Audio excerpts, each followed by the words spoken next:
I am at a point in my life where I have nieces and nephews, and I have grandnieces and grandnephews. And, they like to send me messages, and sometimes those messages are images, like little YouTube stories or little Instagram or little TikTok, something like that. Hey, they want Uncle Joe to be in the know. And as it turns out, how can I say, maybe you're aware of this too. I'm told there are lots of images of pets and babies on there. Is that right? Yeah, they're out there all right. Dogs and cats and little ones.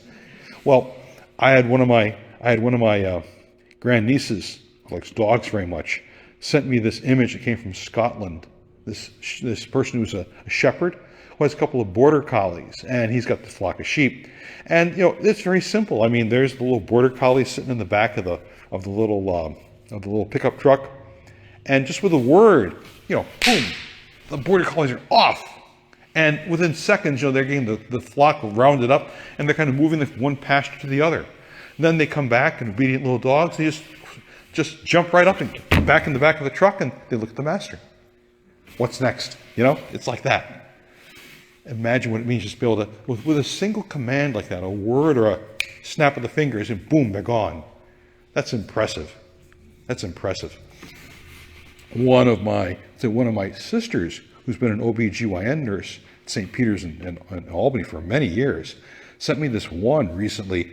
They had this picture, they had this little video of this little guy, like 4, 5, 6 months old. And apparently he has some type of a hearing disorder. He couldn't hear. I don't know how they got him over that, whether it was by surgery or some medicinal means or whatever, but they have him all bound up in the blanket. They're coming out of surgery, and they give him to his mom, and the little guy looks at his mother, and his mother's speaking to him, and his eyes get big and his mouth opens like, wow, he's hearing for the first time. He's hearing his mother's voice. The sense of hearing, it can maybe get you to just jump right into action, or it can be very, very moving in another way, very, very thoughtful kind of thing.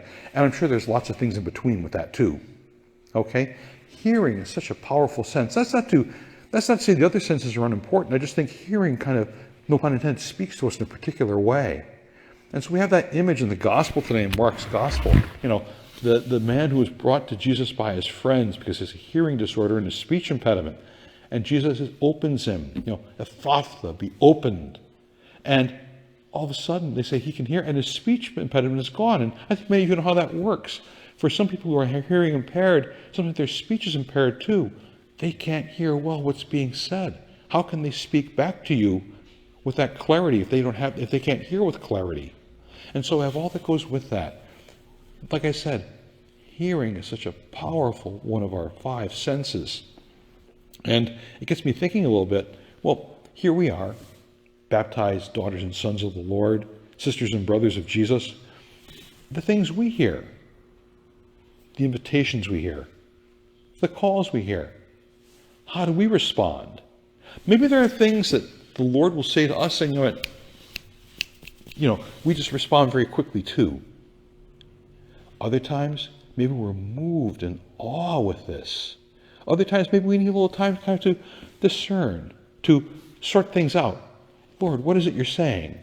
Help me, Lord. Help my unbelief. Help me, Lord. Give me direction. But the hearing and the responding can move us in different ways, but move us. And it gets me thinking a little bit. Just recently, we spent a little time talking about, say, in our network, how we look to serve each other. We're giving thought to what our schedule is going to look like in the future with the number of priests we have and how we can kind of meet the needs of our people to the best of our ability. And all that's still in process. By the way, I want to thank many of you for coming out to the listening sessions we had just a few weeks ago. It's good that we do this. It's good we have conversations together. But part of what it is that while we're doing all this work to help meet our needs, can we give thought to how we might prayerfully consider inviting other people to serve in different ministries? Right now, I want to put a little focus on finding candidates for priesthood.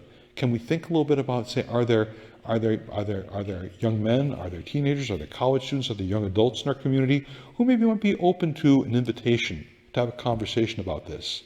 In a few weeks, we'll have cards out. Much like we had that call by name program for the diocese 10 years ago, we're doing this again. Might there be people who will be open and receptive to a conversation, to an invitation to consider serving God's people as a priest? But you know me. I was going to say that one thing I talk to you about a lot is, here we are, people filled with good gifts. How do we all respond to the calls we've received? Are there people who might be open to a priestly call, or a call to the diaconate, or a call to be a music minister, or a lector, or an altar server, or someone who's going to be a catechist, or someone who's going to be, say, a visitor in the home, caring for the homebound, and on and on and on, okay? We are part of a community.